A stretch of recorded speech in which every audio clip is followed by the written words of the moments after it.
Le morning, les GG, tout sur les dessus de l'actu. Les grandes gueules. Parler beaucoup, manger l'argent, voyager beaucoup seulement. Mais travailler beaucoup, créer des choses, emploi des jeunes, non, non, non. Les dirigeants africains, les dirigeants sont comme ça. Les grandes gueules. Merci de nous rejoindre dans cette émission Les Grandes Gueules sur Radio Espace, mais aussi sur Espace TV tous les soirs, juste après la grande édition d'information, le 22h. Vous avez accès à cette émission, mesdames et messieurs. Plusieurs mois s'offrent à vous pour interagir évidemment sur nos sujets. Je vous recommande fortement de partir sur Twitter, hashtag Espace GG. Sinon, l'autre numéro de téléphone qui s'affiche juste en bas de l'écran. Sinon, si vous nous écoutez à la radio, c'est le 00224 657 39 13 13. Avec plaisir, nous allons prendre en compte vos messages dans cette émission. Si vous êtes abonné Orange, GG au 8037. À la une, on s'intéresse à l'actualité. Le bloc libéral, exaspéré, le dit Titi parce qu'il perçoit comme un acharnement, voire une persécution contre son leader, placé sous contrôle judiciaire depuis des semaines. Réaction officielle du parti sur cette question, attendue dans la journée. En outre, le BL devrait aussi en profiter pour se prononcer sur, bien sûr, sur d'autres sujets brûlants de la marche sociopolitique de notre pays. Que pense-t-il des ennuis judiciaires qui sont les siens?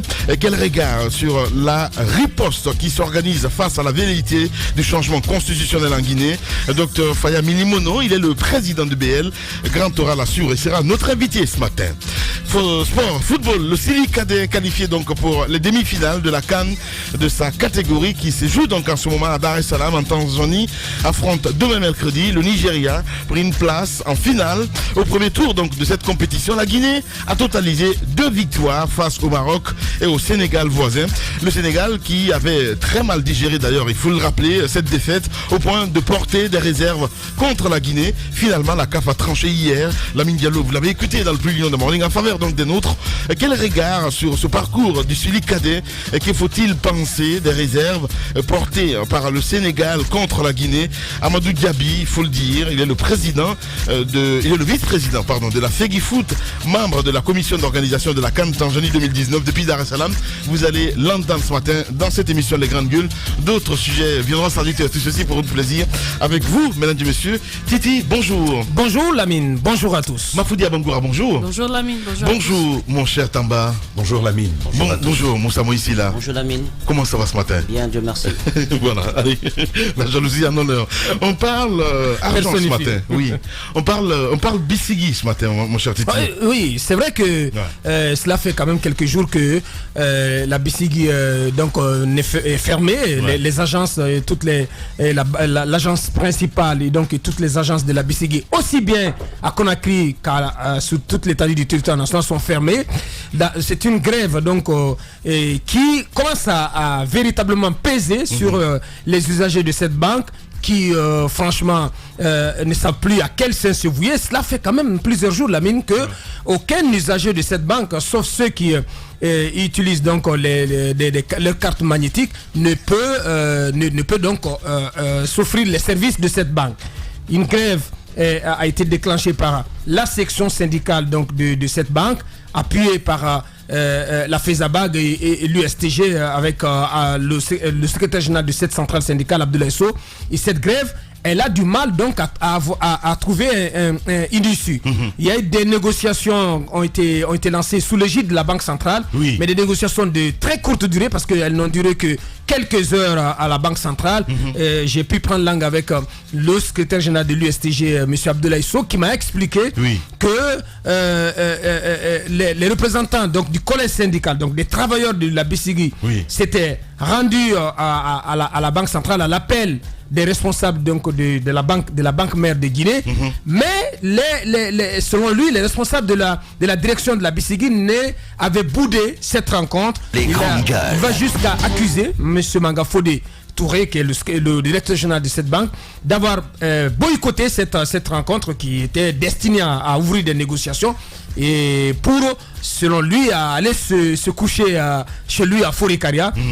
Pour lui, c'est tout simplement l'expression du dédain de ce monsieur à l'égard donc des usagers de la banque, mais aussi des travailleurs.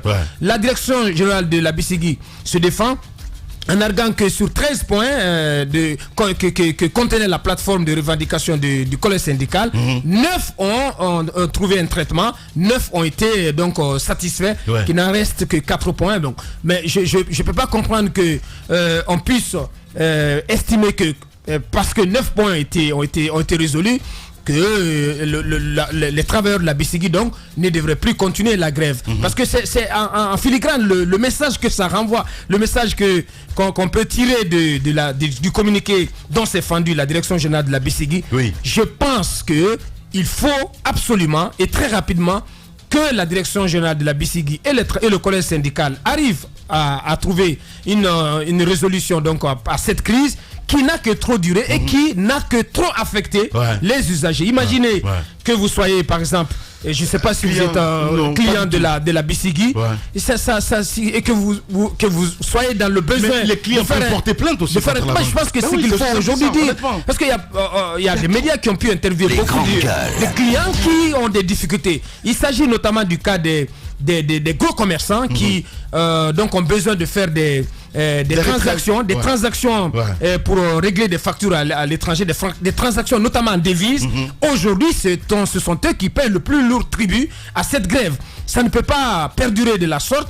Il faut que la Banque centrale aussi doit vraiment intervenir, doit faire en sorte que les deux parties puissent se parler pour trouver une solution à cela. Autrement, c'est franchement les usagers, les clients qui en payent le prix. Il n'y a pas de service minimum?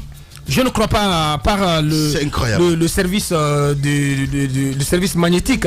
Le reste, pour le reste, tout est fermé.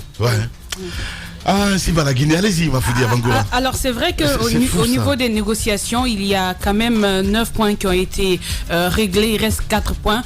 Peut-être que ça ne devrait pas mettre fin à la grève, mais ça devrait justement faire évoluer les choses. Je pense peut-être que justement au niveau de ces 4 points, il y a plus d'engagement ou plus c'est-à-dire plus. Peut-être que ça demande énormément de choses au niveau de la direction, c'est pourquoi ça corse. Mais toujours est-il que lorsqu'il y a de telles avancées, on peut à partir de là décider de faire bouger les lignes, pas d'arrêter, de stopper la grève, mais de suspendre par exemple pour un moment le temps de répondre.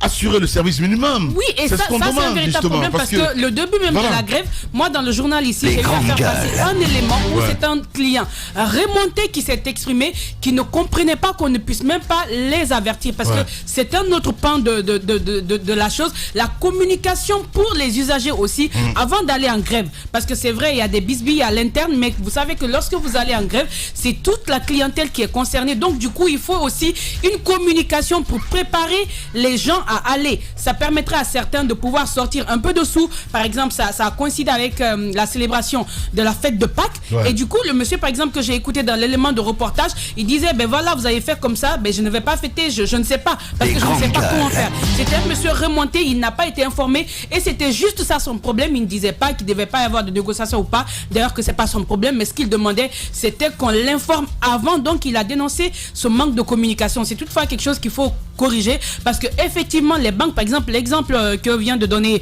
Titi, c'est très important. Il y a des gens qui dépendent des banques parce que effectivement on est sorti de la, je crois l'expression la thésaurisation, de la thésaurisation de l'argent. On dépose dans les banques parce que c'est ce qui est recommandé pour sécuriser l'argent, pour pouvoir l'utiliser quand on veut. Mais lorsqu'il y a des mouvements comme ça, justement, il va falloir tenir compte de toutes ces réalités, pouvoir aller très vite sur les négociations et ne pas se cramponner sur des choses qu'on pourrait régler un peu plus tard. Allez-y, mon cher Tamba. Alors, on parle de 13 points, de 9 points qui sont déjà résolus. Et je rejoins totalement Aboubacar Diallo. Ce n'est pas parce qu'on a résolu 9 points que l'on va demander que le travail puisse reprendre. La raison, elle est bien simple. C'est probablement des points, les 9 points qui ont été accordés ne valent pas temps perpète. Je pense que les plus importants sont logés au niveau des 4, ce qui ferait que le syndicat continue à maintenir le mot d'ordre de grève. Il faut rappeler que quand on parle de BCG, c'est la plupart des fonctionnaires guinéens. La plupart des fonctionnaires guinéens aujourd'hui sont à la BCG. Et ça, c'est dommage parce que ça les affecte. Nous sommes à 7 jours de la fin du mois. Vous imaginez, la plupart des fonctionnaires guinéens ont un compte au niveau de la BCG. Et pour la plupart de ces fonctionnaires-là, c'est pas des gens qui vont avoir un compte à la BCG, un autre à Ecobank ou un autre à la Société Générale. C'est-à-dire qu'ils ont tous leurs œufs dans un seul panier.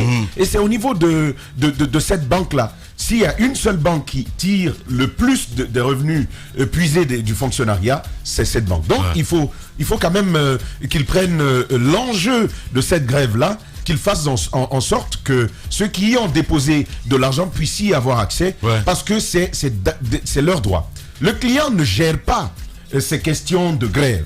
C'est pas le problème du tout. Raison pour laquelle je posais la question à Titi, à savoir est-ce qu'il y a un service minimum, parce que c'est la moindre des choses. Absolument. La mine, c'est impératif pour eux de fournir ce service minimum aux clients qui ont déposé de l'argent. S'ils ne le font pas, moi je ne leur donne pas grand conseil.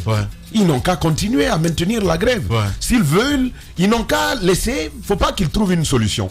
Nous sommes quand même dans un pays où il y a plusieurs banques aujourd'hui. La compétition, elle est là, la concurrence, elle est là. Si vous me causez un tel dommage sans possibilité de correction, vous clôturez votre... Mais absolument, je m'en vais ailleurs. Il y a pas mal de banques autour de nous aujourd'hui. Donc, c'est un message qui les concerne eux. Nous, ils nous font subir comme toujours en Guinée. Ce sont aussi les avantages. On ne peut pas quitter banalement comme ça les banques. C'est ça les avantages. C'est ça les avantages. La BCG fait des prêts quand même à Côte d'Ivoire. On peut trouver prêts partout. Ça, je vais te dire. C'est pas toutes les banques qui sont aussi généreuses. Écoutez, il y a une association incroyable. Il n'y a même pas de générosité. Non, mais elle ne donne pas de l'argent gratuitement. Mais au moins, la possibilité d'accéder aux prêts, ce qui est important, elle ne fonctionne pas de la même façon. Attention. Dans toutes les banques. Voilà. C'est émergence là, quand même. La mine. Oui, il parle de générosité. Non, mais attendez, c'est émergence là, quand même. Il peut sortir d'autres mots. Il son sujet. Donc, libéralité, c'est lui qui voit. Mais ce qu'il y a à dire, c'est que malheureusement, et c'est ce dernier constat que je veux faire, le consommateur guinéen, on en fait ce qu'on veut. Ben oui, c'est aussi simple que ça. Vous rentrez dans un taxi, le chauffeur de taxi est là, il fume. Il fume et puis il vise ton nez. Il fume et il vise ton nez pour jeter sa fumée. Ah, je te le jure. Ça se fait en Guinée. Partout en Guinée, le consommateur, c'est celui-là qui subit. Finalement, il faut aussi que cette association, cette fameuse association des consommateurs guinéens, se lève et s'organise par rapport à cela. Si on dit que BCG fait le plus grand, c'est parce que le consommateur n'est pas organisé. S'il y a une bonne organisation au niveau des consommateurs, vous verrez que toutes les banques vont devenir un peu plus sérieuses, parce qu'on peut s'organiser et décider d'aller ailleurs. La banque la plus fiable ici, en tout cas en Guinée, moi à mon sens, c'est la Société Générale, évidemment. Allez-y, mon cher Moussa ici là. Bien. Les grandes gueules. Pourquoi vous faites une publicité gratuite? Pas du tout. Parce que je suis à la Société Générale. Et pour l'instant, les grandes gueules. Il va falloir nous payer. Vous, c'est compliqué, hein? C'est compliqué. La facture. Mon image, celle des autres. Vous faites la publicité de la SGBG? Non, mais non. Quand même. Il y a Vista Bank aussi, elle n'est pas mal. Moi, je vous dis. Il y a Ecobank aussi. Allez-y, Moussa. Dans cette situation de méli-mélo, la grande gueule reste Orange Money. Pourquoi je le dis? Parce que le taux de bancarisation est tellement faible, inexistant presque. Si vous avez ce genre de grève dans un secteur aussi sensible, vous encouragez ceux qui n'ont pas leur argent dans les banques de continuer à les mettre sous les matelas, de creuser encore les terres au niveau de l'intérieur du pays pour enfouir leur économie. C'est ce qu'on veut, on veut le faire croire. Parce que moi, j'estime qu'une grève dans un secteur aussi sensible ne tombe pas tout d'un coup.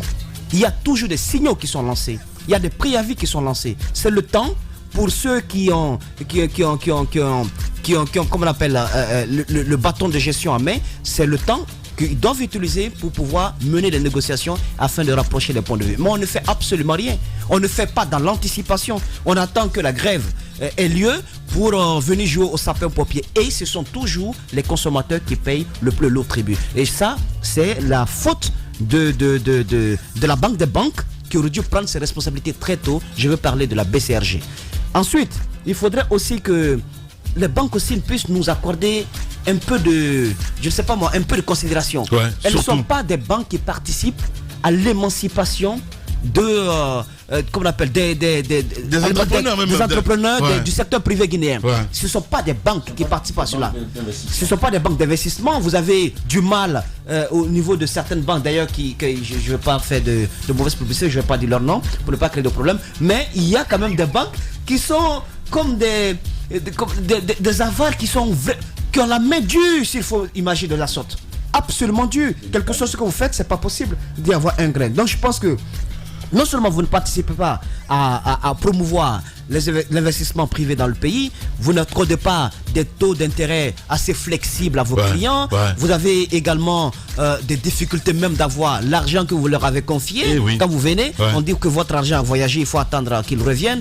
Si il faut ajouter à ça, tout c'est des banques nigérianes, il faut faire attention avec ces banques-là. Voilà. Honnêtement, les grandes gueules. Ces problèmes, je pense que c'est assez grave. Vous avez le droit de manifester, vous avez le droit de bomber le torse pour qu'on puisse améliorer vos conditions de travail. D'accord. Si on fait le comparatif par rapport à vos collègues de la sous-région, on sait que vous êtes mal logés. D'accord. Mais il vous appartient quand même de penser au fait que des gens ont mis toute leur vie dans vos caisses. Ils n'ont pas à subir les turpitudes de la mauvaise gouvernance de la Banque centrale ou encore de ceux qui ont la responsabilité de mener les négociations. Donc il va falloir faire la part des choses pour ne pas que ce soit toujours ceux qui sont au bas de l'échelle qui subissent les actes que vous avez posés. Justement, sur le terrain, nous allons essayer de joindre Monsieur Sow qui va intervenir dans un instant. Finalement, j'ai tendance à croire un petit peu à cette dame du côté de la Fezabag, qui était passée Kumbassa. Parce que c'est un laisser-aller total. J'ai l'impression que il y a je ne vais pas dire un peu de manipulation, mais c'est tout comme Titi. Non, les grandes gueules. Non, je ne partage pas ce point de vue, d'autant que on voit sur le CACI l'implication de la Fezabag, mais aussi de la centrale syndicale, l'USTG, avec à la manœuvre. Oui, mais qu'est-ce qu'elle fait depuis? Tu me dis que ça fait une semaine, justement. Oui, quand même. C'est quand même assez... Il faut faire juste le constat et faire des déclarations à deux balles, ça ne sert à rien du tout. Non, mais je pense qu'on va entendre Abdoulaye Sow, qui donc ne manque pas de volonté. En tout cas, je m'en tiens à ce qu'il m'a dit, ce qu'il m'a confié en offre. Il a de la volonté à avancer. Oui, Lamine, je ne sais pas si il peut faire autrement. Ce qu'il peut souhaiter, ce qu'il peut faire, c'est de rendre, de se mettre à la disposition. Lui et le collège syndical de la BCG sont disponibles pour engager des négociations. Ce qui a été d'ailleurs fait, c'était le sens de leur démarche. Excuse-moi, ce qu'on va faire, on va essayer de joindre Madame Kumbassa, mon cher Mohamed Diaby, le réalisateur, parce que pour l'instant, c'est un peu compliqué, honnêtement parlant. Voilà. Allez-y, mon cher Titi. Oui, on va essayer de voir avec Madame Kumbassa pour savoir ce qu'elle pense de cette grève, mais je tenais quand même à préciser que jusqu'à ce niveau, l'USTG et la Fezabag n'ont pas manqué de volonté. Et la Banque centrale également, ça c'est pour la gouverne de Moussa. La Banque centrale aussi a pris le dossier à bras le corps. Mais vous ne pouvez pas organiser des négociations avec une seule partie. Il faut que toutes les deux parties acceptent de venir. S'il est avéré que la direction générale de la BCG a boudé la rencontre d'il y a quelques jours organisée par la BCRG, ce ne serait pas du tout quand même quelque chose qu'on peut comprendre. On est dans une situation difficile qui pèse sur les usagers de cette banque. Il faut absolument aller rapidement sur ce dossier pour en trouver une issue. Quel est le poids de l'engagement de la Banque centrale au milieu de la crise qui vient engager des négociations, alors que la grève, avant qu'elle ne soit lancée, il y a eu d'abord des préavis, il y a eu d'abord des signaux. Je pense que si la Banque centrale était dans son rôle, véritablement d'empêcher que cette grève dégénère, elle aurait pu prendre ses responsabilités très tôt, dès le moment où les signaux ont été lancés. Justement. Ça n'a pas été fait. Je pense que c'est facile, on peut tous attendre de voir ce que nos collaborateurs font, les syndicats font, lorsqu'ils émettent des préavis de grève et venir en plein milieu de la crise pour apporter des solutions. Je pense que le reproche que je leur fais, c'est d'avoir manqué d'anticipation dans ce qui est arrivé. Justement. On aurait pu éviter tout ça. Comment est-ce possible? Comment je suis sidéré ce matin, honnêtement parlant, quoi. C'est-à-dire qu'il y a une grève et qu'il n'y a pas de service minimum. Les clients. Non mais attendez, Moussa, quand même, c'est très grave. Allez-y, Mohamed Diaby. Allez-y. Et c'est vrai qu'avec les guichets, les cartes magnétiques, mais ce qu'il faut savoir, ça ne veut rien justement. Voilà. Et puis c'est limité, c'est justement limité. Privilégiés. Et quand on sait que dans certains cas, on ne peut même pas sortir un certain montant, il faut aller petit à petit, donc ça ne pèse rien. En gros, maintenant, autour en ce qui concerne la négociation, c'est vrai que c'est paradoxal de voir que ce soit la direction même qui boude les négociations, parce que c'est quand même un syndicat qui est reconnu. Donc on peut estimer que le combat qui est mené est légitime. Donc rien que pour ça, on ne doit pas pouvoir bouder la table de négociation. Maintenant, moi je veux bien comprendre. Alors là, je ne sais pas pourquoi, peut-être on les aura aussi pour comprendre qu'est-ce qui peut bien justifier une telle décision quand vous savez qu'un syndicat reconnu, qui a de l'impact sur le terrain, qui est allé en grève, les agents sont fermés et puis vous boudez la rencontre. Je sais pas, je ne m'imagine pas ce scénario parce que normalement la priorité devrait être comment trouver une solution à cette grève. Il y a les 9 points qui ont été déjà trouvés, ce qui veut dire qu'ils étaient bien partis. Maintenant pour les points qui restent, peut-être que ça peut être les points les plus importants comme l'énumère en bas, mais après est-ce que ça vaut le coup parce qu'on n'est pas à mesure où on a des difficultés à remplir ces autres points-là, de quitter la table. Je pense que c'est un peu bizarre, peut-être il faudrait fouiller davantage. Maintenant, ce qui concerne, peut-être on va avoir Madame Koumbassa, c'est vrai, on l'a écouté, elle a porté de graves accusations sur Monsieur Sow, Monsieur Sow qu'elle a traité de menteur, Monsieur Sow qu'elle a traité de tous les noms. Est-ce que tout ce qu'elle dit sur Monsieur Sow peut avoir un lien avec la situation, avec la complicité? C'est important. Les grandes gueules. Mais Monsieur Sow qui a réagi à cette communication de la dame qui a porté la grande qui a réagi. Ça également, c'est un fait. Voilà. Et la dame, certes, elle a évoqué pas mal d'éléments, mais il faut quand même se souvenir qu'il n'y avait pas d'éléments matériels qui nous permettraient de soutenir que M. Sow est un vendu, qu'il aurait reçu ce sac noir dont elle a parlé ici même à l'intérieur de notre studio. Alors, de trouver les preuves d'une quand on n'a pas la preuve, on ne dit pas. Quand on n'a pas la preuve, on ne le jette pas sur la place publique. Je veux rapidement réagir à cette communication de Mafoudia tout à l'heure. Et justement, je suis d'accord avec elle sur un principe. Je pense que il peut y avoir des frictions sur quelques éléments de revendication, mais tout ceci se règle autour de la table. Ouais. Alors, s'il y a eu déjà des réponses à 9 premiers éléments, ce serait logique de pouvoir continuer à discuter et de voir dans quelle mesure on peut s'entendre. Parce que de toute façon, il y a des enchères qui sont faites par le syndicat. Il y a la proposition qui est faite côté de la banque. Je pense que c'est sur cette base qu'on s'entendrait. Si ce n'est pas fait, c'est un problème. Et je veux terminer en rappelant que le secteur privé, souvent en Guinée et même ailleurs dans le monde, le secteur privé, c'est à l'intérieur du secteur privé qu'il y a pas mal, si vous voulez, d'arbitraire. Vous avez vu ces revendications qui sont portées. Il faut craindre des représailles derrière. Dans un contexte guinéen où le travail et le travailleur ne sont pas assez protégés par la loi et par les pratiques, je pense qu'il faut déjà sonner l'alerte pour dire que c'est du droit du travailleur d'aller à la grève et que s'il va à la grève, il n'a pas à subir la fureur des responsables de la structure, fût-elle une structure du secteur privé guinéen. Voilà, vous êtes chez les GG. Véritable success story de la radio Espace Guinée, les grandes gueules, détentrices des meilleurs scores radio en Guinée, de la meilleure émission talk show, a donné le créneau horaire du départ au bureau et du retour à la maison, récoltant depuis des années consécutives le titre d'émission la plus écoutée en Guinée, toutes catégories confondues. Un grand total de plus de 5 millions d'auditeurs ont été fidèles au talk show Les GG, diffusé jour après jour sur toutes les stations du réseau Adafo Média de 9h à 10h30, un exploit qui restera longtemps dans les annales de la bande FM en Guinée.